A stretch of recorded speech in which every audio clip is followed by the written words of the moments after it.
Kita berdoa. Damai sejahtera Allah yang melampaui segala akal kiranya menyertai hati dan pikiranmu sekalian di dalam nama Tuhan kita Yesus Kristus. Amin. Shalom, semangat Zending buat saudara-saudara dimanapun berada. Firman Tuhan yang mengisi pada kita pada saat ini tertulis dalam kitab Matius 7 ayat 7 hingga ke 8. Saya akan membacanya, kita ikuti semua dalam hati. Mintalah, maka akan diberikan kepadamu. Carilah, maka kamu akan mendapat. Ketuklah, maka pintu akan dibukakan bagimu. Karena bagi setiap orang yang meminta, menerima. Dan setiap orang yang mencari, mendapat. Dan setiap orang yang mengetuk, baginya pintu dibukakan. Demikian pembacaan firman Tuhan. Saya kasih judul MCK. Mintalah, carilah, dan ketuklah. Sekarang kita ke slide 2. Doa hanya 3 huruf, D, O, dan A. Walau 3 huruf sangat berperan sekali. Doa ini dianalogikan sebagai jantung kekristenan. Jantung kita tahu berfungsi memompakan darah dari seluruh tubuh ke jantung dan dari jantung kembali ke seluruh tubuh. Fungsi jantung identifikasi bahwa yang punya jantung itu masih sehat. Doa dikatakan juga sebagai nafas kekristenan. Seseorang bernapas masih hidup, masih indikasi hidup. Tapi kalau sudah tidak bernapas, berarti dia udah hidup. Nah, doa ini sebagaimana ajaran Yesus, inilah sebagian daripada khotbah di bukit. Bagaimana Yesus mengajarkan setiap orang yang mengaku dirinya pengikut Kristus harus bisa berdoa. Bapak Ibu Saudara yang dikasihi Tuhan Yesus Kristus, doa itu permohonan kepada Tuhan, bermohon. Patron doa itu sebagaimana doa Bapa kami. Yesus mengajarkan murid-muridnya untuk berdoa. Dan bagaimana jika ada pertanyaan, Pak Pendeta, memang Tuhan Yesus berdoa? Tuhan Yesus berdoa. Salah satu tempat favorit Tuhan Yesus adalah Taman Getsemani. Dikala dia dari sisi manusianya, katakan lemah, dia bersama murid-muridnya akan mengajak ke sebuah tempat yang namanya Getsemani. Dia berdoa kepada Tuhan karena dia walaupun Tuhan Allah, sisi manusianya, ya karena itu dikatakan Yesus itu sebenarnya manusia 100% dan Allah 100%. Dari sisi manusianya, dia harus dikuatkan dengan doa. Doa sesuai dengan kebutuhan. Apa yang kita butuhkan, jangan yang kita inginkan. Karena keinginan dunia itu banyak, bahkan unlimited. Yang kita mohonkan adalah kebutuhan, bukan keinginan. Kenapa harus kebutuhan? Karena di mana-mana kadang sadar tidak sadar ada yang namanya salah berdoa. Di slide yang kedua ya. Ada salah berdoa. Yakobus 4 ayat 3. Atau kamu berdoa, tetapi kamu tidak menerima apa-apa, karena kamu salah berdoa. Sebab yang kamu minta itu hendak kamu habiskan untuk hawa nafsumu. Jika misalnya seorang anak minta sebilah pisau, pedang, celuit, dia masih anak kecil loh, itu bukan kebutuhannya. Kita boleh meminta, bermohon kepada Tuhan sesuai dengan kebutuhan kita, dan itu tentunya pasti adalah takaran daripada Tuhan. Kalau kita misalnya berdoa ingin balas dendam karena kita nggak suka sama si A dengan si B, itu nggak bisa juga, karena kita tidak boleh balas dendam, nggak boleh. Kita harus mengasihi musuh sekalipun. Bapak Ibu Saudara yang dikasihi Tuhan Yesus Kristus, sahabat Zending, dalam MCK ini, dalam mintalah, carilah, ketuklah, kita akan coba ke bagian A. Mintalah, maka kamu akan berarti proses. Dalam bahasa Batak, diturudu tangan di namang itu. Ketika kita memohon, pasti kita merendah dong.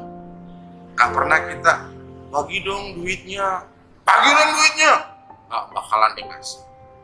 Kita kepada Tuhan pun, ya filosofi bahasa Bataknya itu, ya diturudu tangan di namang itu. Kalau kita memohon, ya dengan segala kerendahan hati. Yang berikut, jika seorang anak meminta pada orang tuanya, si anak itu udah yakin, apa yang saya minta sama bapak saya, sama mama saya, dia pasti mau dan sanggup memberikan. Misalnya kalau dia meminta sepatu baru, wajar. Tapi kalau coba dia minta, Pak beli dong mobil Mercy, anak SMP misalnya. Artinya, si Anda pun tahu apa yang ingin diminta kepada Tuhan. Demikian juga kita kepada Tuhan, seperti itu. Slide berikutnya, carilah, maka kamu akan mendapat. Butuh tenaga. Itu cari itu kata kerja. Ke timur kah? Ke barat kah? Ke selatan kah? Ke barat daya kah? Artinya, walaupun kita bermohon kepada Tuhan, kita disuruh mencari, membutuhkan tenaga. Harus ada usaha manusianya, harus aktif, harus bisa bekerja. Bukankah kita selama ini mendengar dengan apa istilah? Dengan ora et labora, berdoa dan bekerja. Maka dikatakan carilah, tidak dikatakan duduk-duduk sajalah. Carilah, maka kamu akan mendapat. Ora et labora, berdoa dan bekerja.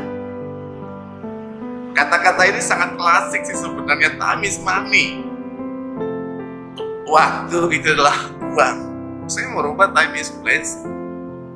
Time is berkat. Gitu.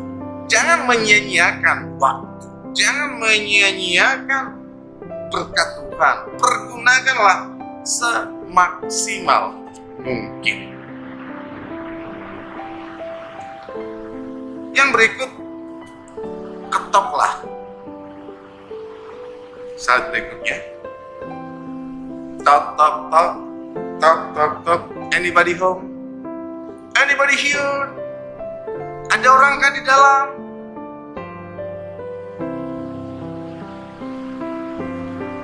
Tidak ada yang instan. Kesuksesan itu bukan jatuh dari langit. Harus ada usaha. Tadi sampai 3 kali. Mintalah, carilah, dan ketoklah. Butuh ketulusan, butuh kesabaran. Kalau kita ingin bertamu ke rumah orang, kalau kita niat kita memang tulus, sekali ketok atau pencet bel misalnya, walaupun begitu diketok atau dipencet itu tidak langsung keluar, kita harus sabar. Yang punya rumah dia kok, yang butuhkan kita. Jadi kita yang tunjukkan apa yang menjadi tugas dan tanggung jawab kita. Bapak Ibu Saudara yang dikasihi Tuhan Yesus Kristus, dari 3 pengertian tadi, FCK, minta, cari, dan ketok, ada beberapa poin yang harus kita garis bawahi. Poin yang pertama, di slide berikutnya.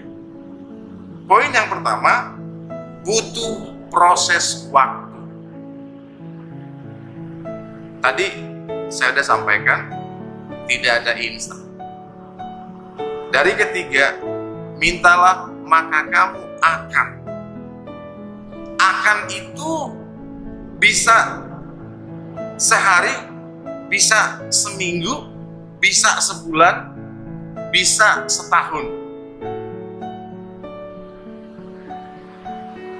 Waktu Tuhan pasti yang terbaik, walau kadang tak mudah dimengerti, lewati cobaan, ku tetap percaya waktu Tuhan pasti yang terbaik. Kita harus aminkan. Dikala kita bermohon kepada Tuhan, dikala kita meminta, dikala kita mencari, dikala kita mengetuk, waktu Tuhanlah yang menjawab semua, bukan waktu manusia. Poin yang berikutnya, kita harus sabar, tulus, ikhlas.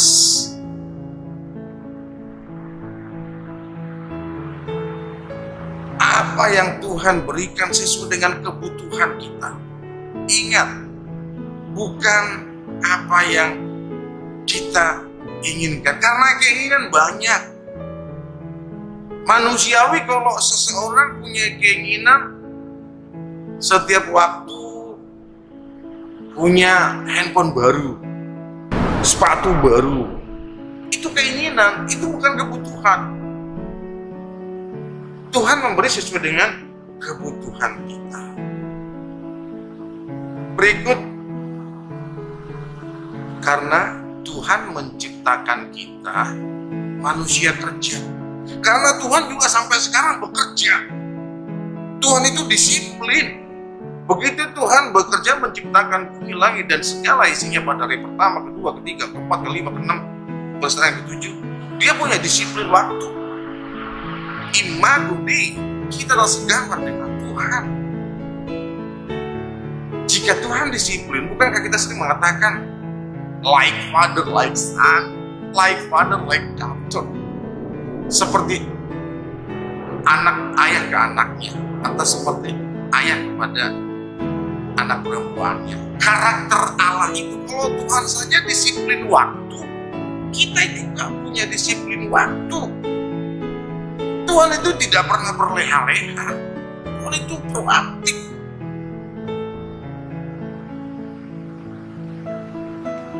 Berikutnya, bagaimana kita fokus pada apa yang Tuhan berikan. Doa butuh proses. Slide terakhir ini. Doa butuh proses. Jawabannya ada di tangan Tuhan. Ada sebuah ilustrasi singkat.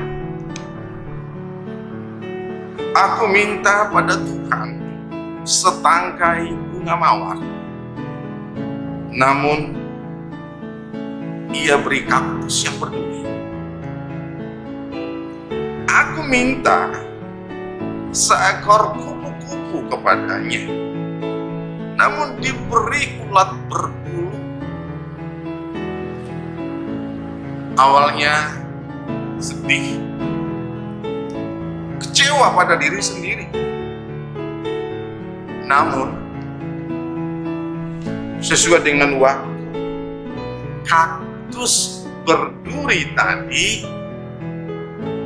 berbunga indah, ibarat setangkai mawar yang begitu indah. Sesuai dengan waktu, ulat yang kita kenal dengan kepompong tadi berubah menjadi butterfly, berubah menjadi kupu-kupu. Nah, sahabat jending, Tuhan tidak memberi apa yang menjadi keinginan manusia. Dia memberi apa yang manusia perlukan, walaupun kadang butuh waktu, walaupun kadang sekilas kita kecewa, tidak begitu kita minta. Kembali seperti yang kita sampaikan tadi, akan. Jangan langsung kecewa. MCK, meminta, mencari, dan mengetok. Tuhan sudah mengatur yang terbaik dalam kehidupan kita. Yang setuju katakan amin. Kita berdoa. Bapa, terima kasih atas anugerah, atas firman yang memberikan kami pengertian. Minta, cari, dan ketupat. Mampukan kami agar selalu taat kepada apa yang Tuhan berikan dalam kehidupan kami. Terima kasih Yesus, Engkau yang mengajari kami untuk selalu berdoa, bermohon, namun kehendak-Mu juga yang terjadi dalam kehidupan kami. Sesuai dengan waktu Tuhan saja yang bisa kami imani. Walau kadang kami meminta setangkai bunga, walau kaktus yang pertama yang Tuhan berikan, namun kaktus itu akan berubah menjadi mawar. Walau kami butuh kupu-kupu, butterfly, awalnya Tuhan berikan kepompong, namun kepompong itulah, ulat berbulu itulah yang kemudian menjadi kupu. Biarlah kami diubah dengan iman kami. Biarlah kami diajari agar selalu mengerti apa yang Tuhan inginkan dalam kehidupan kami. Terima kasih Tuhan Yesus yang mengajari kami. Lebih karena terima kasih Tuhan Yesus yang mengajari kami untuk lebih berhikmat lagi, untuk mengerti, memahami akan arti doa yang Tuhan ajarkan. Dalam Kristus Yesus kami berdoa dan mengucap syukur. Amin.